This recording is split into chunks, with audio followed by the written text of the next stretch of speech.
Welcome to this Blackpool Music School video all about the ukulele. To get the most out of this video you will need to be tuned G, C, E, A. That's G, the string nearest your chin, going down C, E, A. But any size of ukulele will be fine. So this lesson we're using the B flat chord as a movable chord. So let's get started. The B flat chord is this one here. Some people play it like that. The first finger on the bottom two strings at the first fret and the second and third there. I tend to play it like that, the full bar. This is the bar. That's the bar, your first finger. I tend to do it like this. I find it easier than doing that. But you can do the first fret of the E and the A string, second fret of the C, and third fret of the G. You can do it that way or this way.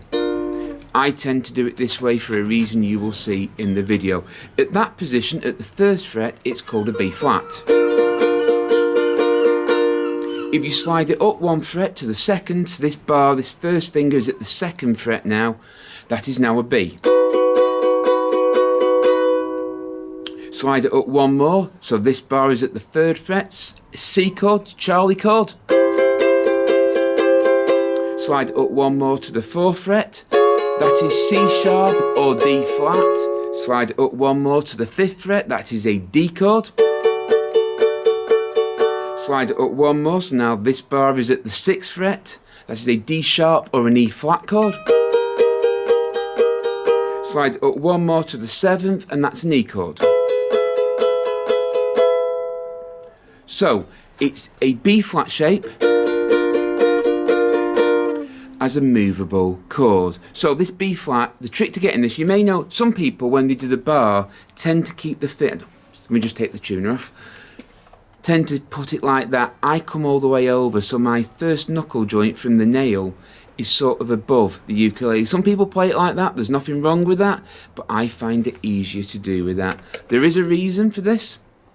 This part of your finger here is flatter than that bit. That's flatter in my eye than that top bit there, so I tend to do the bar like that. So that is a B flat chord. Bar at the first fret, C at the C string, second fret with your middle finger, and your ring finger at the third fret of the G string. That is a B flat chord. Now, this is where this shape comes in very useful. We're going to pretend it's a C chord because it's easier for me to explain just this brief instance. So we've got a stat, that finger there is at the third fret, okay? That's the C chord. If we take our ring finger off, our ring finger, that's the C7 chord. If we put the ring finger back on and take the middle finger off,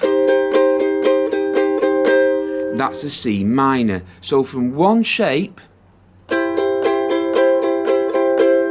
you've got a C chord, C7 chord,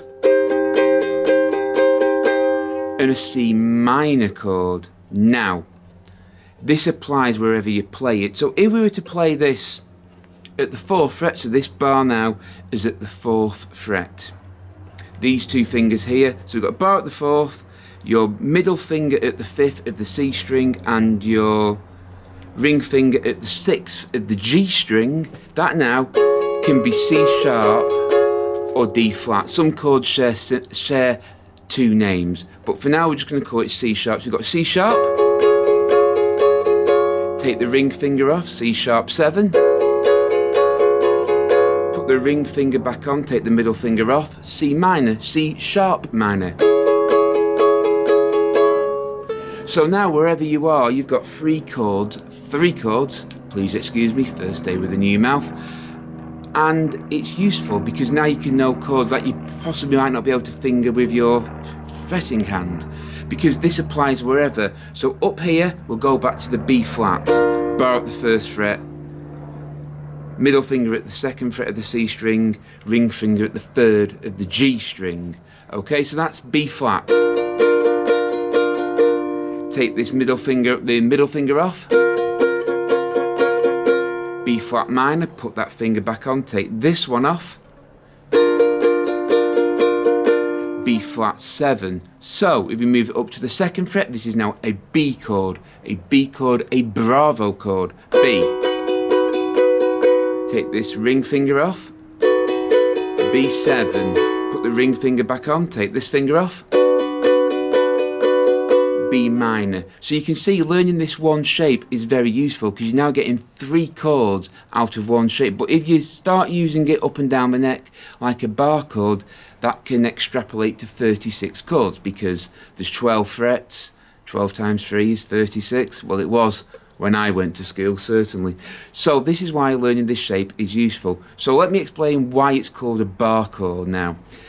The finger here is basically this nut. This finger here becomes that nut as you slide it down. So if you were to play a C chord there,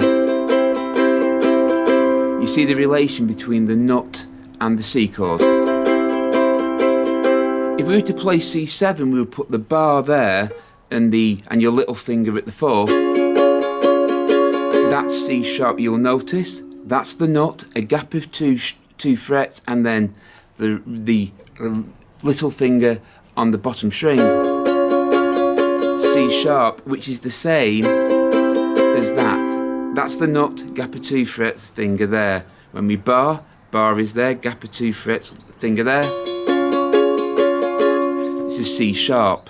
So this finger here, your first finger, becomes this nut here, and wherever you slide it, it recreates the sound of the open strings, because that's an open string.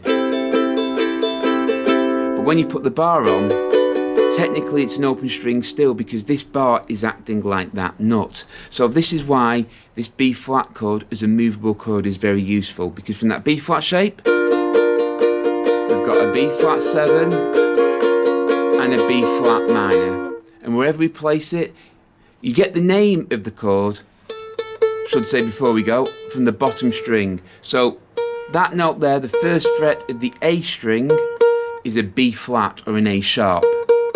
We're using the word B flat in this case.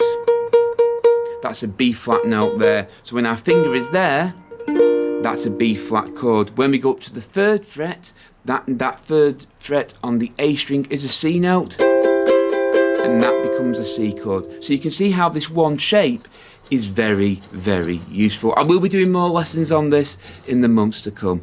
Well, I hope you found this video useful. If you have, please give us a thumbs up and subscribe to Blackpool Music School. The more thumbs up we get and the more subscribers we get, the more videos we will post. So until next time, take care, keep practicing, keep playing, and as always, goodbye.